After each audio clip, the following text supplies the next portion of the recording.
qabristonda bir qabr bor ekan Abdustagi. Ko'plar borishar ekan.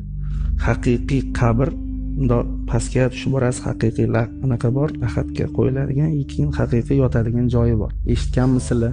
Ha, eshitganmisizlar yo'qmisizlar? Bitta oq bo'z to'shab qo'yibdi. Qop qorong'i haqiqiy qabr. Sal narsaga birov bilan urushib ketaverardim. Urushib kerak bo'lsa yo'lda ham bitta signal bosib qo'ysam, mashinani shunday avarinkan yo'q, tushib mushtlashib. Mana shunaqa yurgan bola qarasam, juda ahvolim og'irda. Eskichaga ishonmayman. Ko'plar aytishdiki, o'zing o'qitib tasha bir narsalar. Men aytdim, unaqa narsaga ishonmayman. Faqat Allohga ishonaman. Eskicha bir narsalarga ishonmayman. Keyin bir ikkitasi tavsiya qilardi o'sha qabristonda, qabrda. O'sha yerga oxiri bordim deb bitta o'zim. Keyin domla o'rgatib turdi, kirasan, amallab yotib qabrga yotasan, 2 minut ko'zingni yumib yotasan, 2 minut ochib yotasan. Qabrga. Tirik odam qabrda yotish kerak. Kirdingizmi? Kirdim. Kirib amallab yotib joylashib oldim-da. Keyin qo'limda telefonim ushlab olganman. O'sha taskil berib turibdi qo'limga. Chunki telefon yorug'ida kirib yotib joylashib oldim. Endi telefonni o'chiringda 2 minut ko'zingizni yumib yoting dedi. Keyin ko'zingizni 2 minut ochib yotasiz dedi. 2 minut, o'sha 2 minut ham yota olmadim. 1,5 minut yotdim. 1,5 minutda shu 35 yillik hayotim o'tdi-da oldimdan. 35 yil shunchalik tez o'tar ekan Allohning irodasi bilan. O'zimga boshqa bir narsalarni ham maktab qilib oldim. O'sha paytgacha men to'g'risi Abdustagi o'limdan ham qo'rqmaganman. Uzoq borsa jonimni oladi deb hamma joyda tikkan o gaplashib ketaverardim. Har qanaqa odam bilan. Ko'p bo'lsa mana shuncha pulga tushib ketar ekanman, yo bir narsa bo'lib ketaman. Qo'rquv yo'q edi.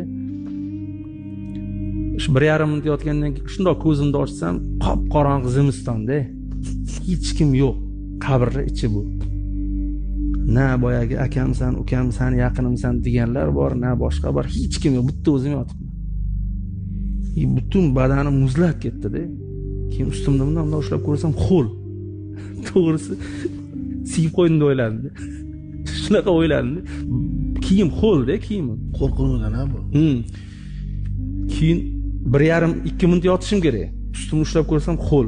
Dabdala qildim bu joyda dedim-da. Keyin amallab chiqib qarasam hamma joyim xo'l. Butun suyakdan ter chiqib ketar ekanda, qo'rquv kuchliligidan. Keyin amallab chiqayapman-da, Allohga shukr deyapman-da, qo'lim ishlab turibdi. Nimaga siqilaman? Mana 1 yil ichida bitqazaman degan mehmonxonam qurilishini ham 2 yilga surdim hozir. Bu yil emas, keyingi yil bo'ladi. O'lsam demak hech narsa olib ketmayman men. Shundoq ketar ekanman, bo'ldi. Hamma narsa qolib ketar ekan, o'sha konsertlar ham, kinolar ham hammasi qolar ekan. O'limdan qaysidir ma'noda qo'rqdim keyin Abdustaga.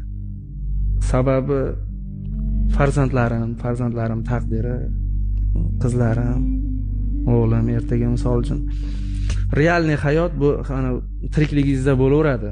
Jigarimsan, yaqinimsan deydi-yu, lekin siz ketsangiz, farzandingizga uzog'i 2 yil bo'lsa kerak odamlarning mehri, yaqinlaringiz. Keyin misol Oloddinni yetim bolasi deyishidan qo'rqdim-da. Ularning taqdiridan qo'rqdim. Demak, o'zimni ham asrashim kerak ekan. Hamma joyga o'zim ururmasdan. Chunki farzandlarim kimning qo'liga qaraydi?